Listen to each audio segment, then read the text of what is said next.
முதல் வாசகம். சாமுவேல் 2ஆம் நூலிலிருந்து வாசகம்.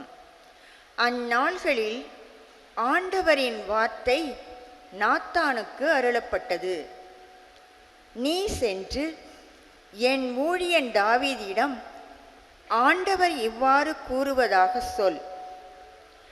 உன் வாழ்நாள்கள் நிறைவு பெற்று நீ உன் மூதாதையரோடு துயில் கொள்ளும்போது உனக்கு பிறக்கும் உன் வழித்தோன்றலை உனக்கு பின் நான் உயர்த்தி அவனது அரசை நிலைநாட்டுவேன்.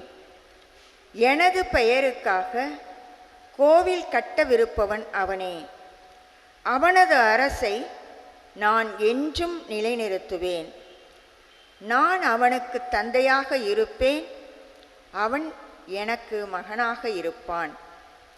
என் முன்பாக உனது குடும்பமும் உனது அரசும் என்றும் உறுதியாயிருக்கும். உனது அரியணை என்றுமே நிலைத்திருக்கும். ஆண்டவரின் அருள்வாக்கு.